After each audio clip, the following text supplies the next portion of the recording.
Hi, this is Misha, and today's video is a review of the Inland Manufacturing M1A1 Carbine, and this is a reproduction of the World War II Paratroopers firearm. And we were hoping to do kind of a nice, optimistic video. I really like how this gun is put together. Been pretty happy with a lot of things surrounding it, but as you're about to see in the shooting footage, we had problems. I will be contacting Inland on Monday, unfortunately, but it's definitely not all bad, but I'm not sure what's going on. I think it'll be a simple repair, I hope, but yeah, we just kept having failures of one kind or another. And in the very beginning, when you would chamber around, like we had hooking up here, it would stop here and you would have to push it all the way forward. As you saw here, it's also kind of hanging up back here sometimes for no reason. And when you put a mag in, it's very stiff, so you pull it back, and then once it's there, let's release it. It's real easy. So basically cocking it with the mag in, there's a lot of resistance as that bolt unlocks, and there's some resistance here that's not the follower. It's something to do with that hammer, when it's cocking that hammer and riding over the hammer.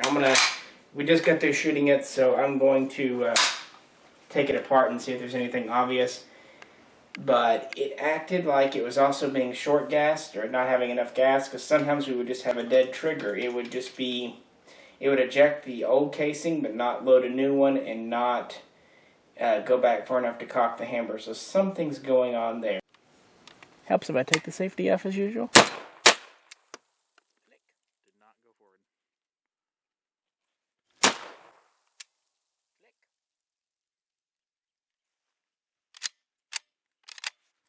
It's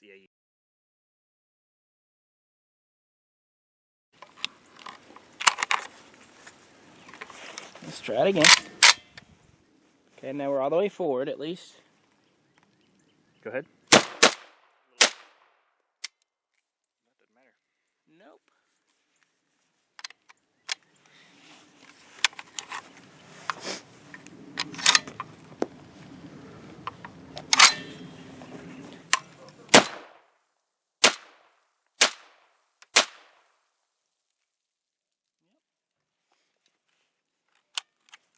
Huh.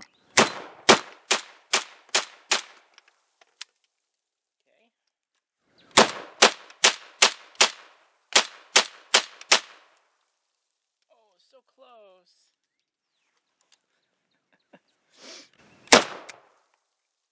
Or not. It didn't reset the trigger. I'm gonna cock her again. Mag's back in. Mag just fell out. There. Okay, mag is definitely well seated now. Okay, we're forward.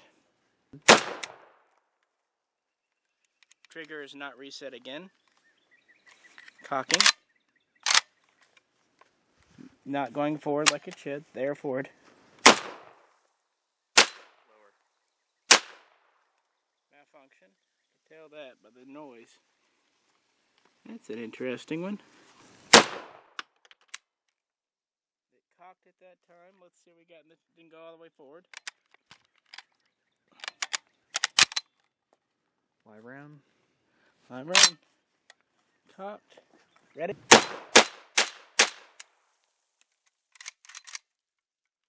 Generally, it seems to be working better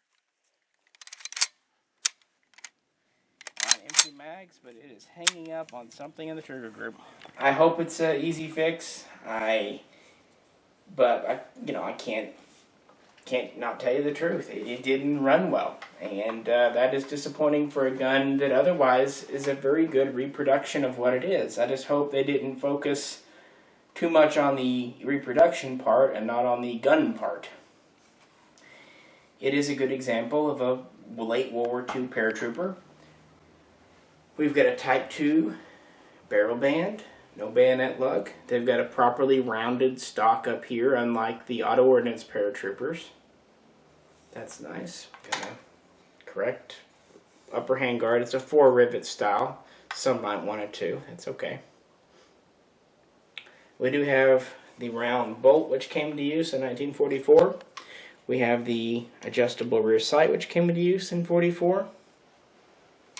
We have the push button safety, which is an earlier feature, which was still in use then. One thing that these do have that an original probably wouldn't from this era, they do have the 3rd point contact mag release, which came about for the M2 to hold the heavier 30 round mag. I don't begrudge them this. It was probably something they did to ensure that people who wanted to put a 30 round mag in there wouldn't have any trouble. So I'll allow that. If someone wants to get rid of it, replacing a mag catch is not a huge deal. I like this folding stock. It's properly Parkerized, not blued, including the folding butt plate. We've got reproduction leather type cheek piece with proper bronze or brass rivets, not steel. That's nice. The wood's good. We do have proof markings here, including the P-proof on the grip. So they did a lot in the looks department, and it feels good. It's not loose or wobbly. So I really wanted this thing to run. I like World War II guns. I've got a couple of original carbines out there, but they're fixed stocks. I really wanted a para, even a repro, but something is just hanging up in places. It shouldn't be hanging up like that. It shouldn't be. This isn't a bolt hold open mag. I mean, something is, but once it's cocked, especially up here, so something about when that bolt comes back to cock it. We also were having some issues in the very beginning. Put this back here and lock the bolt open for you. On this feed ramp up here. As you see, it's pretty well polished now. When we got that, that was just coarse park. So the first few mags really wore that down. And at first, the bullets were just sticking on that feed ramp, but as the park wore down, it got better. But once that kind of resolved itself, then the cocking issue came up. So